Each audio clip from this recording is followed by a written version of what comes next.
Hey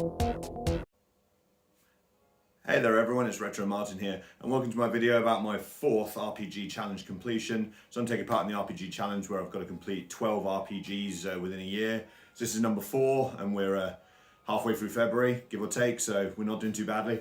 And as you can see, we are playing an Atelier Ryza game. In this case, we're playing Atelier Ryza 2, sequel to the first one, funnily enough. So this originally came out in 2020 in Japan, released worldwide in 2021. It's from the long-running Atelier series by Gust and published by Koei Tecmo Games. I played the first game a couple of years ago, thoroughly enjoyed it because I thought it was just sort of like a charming, lackadaisical adventure, which was good fun. This game I felt was pretty much exactly the same. It was quite laid back.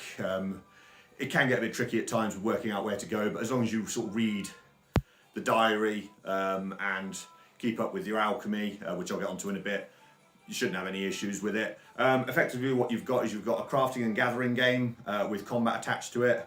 There is a story, of course, and basically it follows Rosalind Stout, or Ryza as everyone knows her, and her friends, some of which will return from the first game with a couple of new additions as well. Cast are great, you know, they're really ably voiced.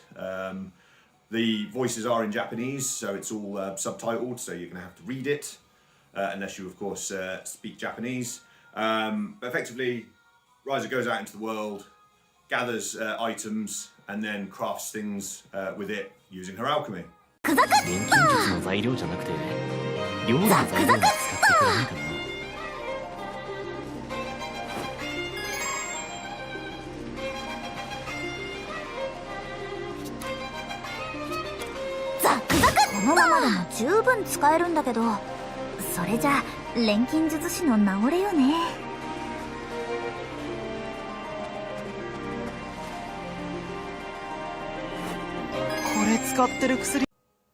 So the crafting system itself is quite detailed. There are lots of items in the game, some of which don't seem to really do anything, but they've all got their own qualities, they've all got their own stat boosts, so whatever you put into the item, within reason of course, will depend on how the end item turns out, what its rank, what stats it's got attached to it. You can craft things from equipment, to tools, to items, to key items that you need to progress in the game.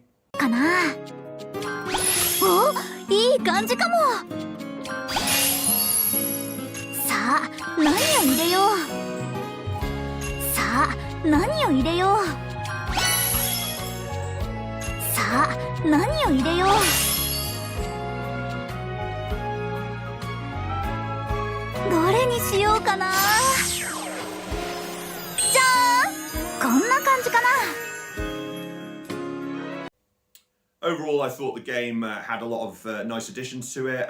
Some of the more poignant ones are you can now use a rope to cross chasms, and there's a mount, which I wasn't a huge fan of, to be honest with you. I thought it was a bit of a pointless addition. And swimming and diving underwater have been added, which is really, really cool. I really liked that addition because it just opened up the game a little bit more. I think if they added some more huge water areas, it would have been fantastic. But maybe in the 3rd game, which is already out, that'll be the case. Hopefully I'll get to that at some point.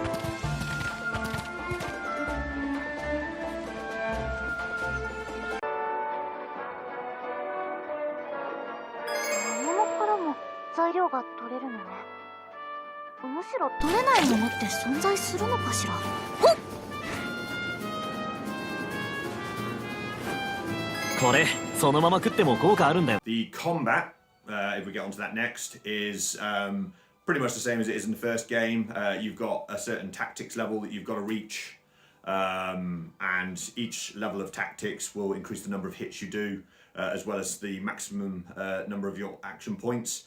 AP is used to do your special moves, which you can chain together. If you listen to what your 2 AI control characters are asking you to do, like say a magic attack or a fire attack, and you do that, they'll chain it together, which gives you AP bonuses and obviously does more damage.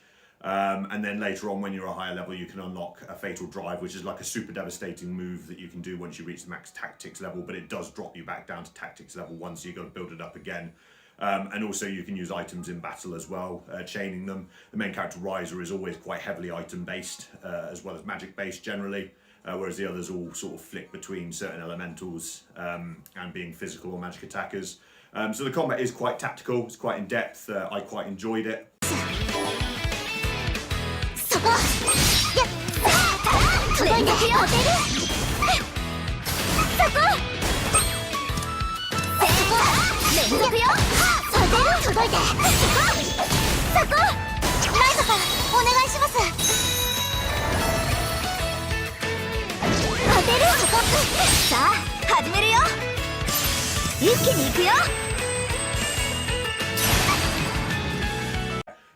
Absolutely fantastic game. I would heartily recommend it to anybody.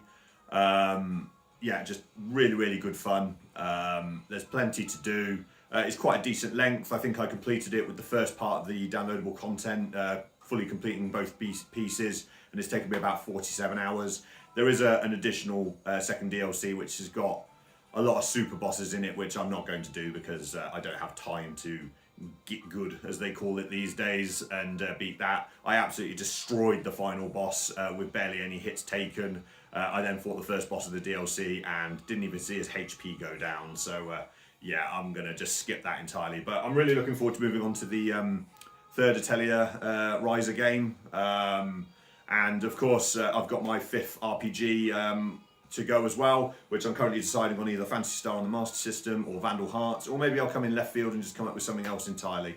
But I hope you've enjoyed having a look at Atelier Ryza 2, and I will see you for the 5th game in the RPG Challenge, number 5.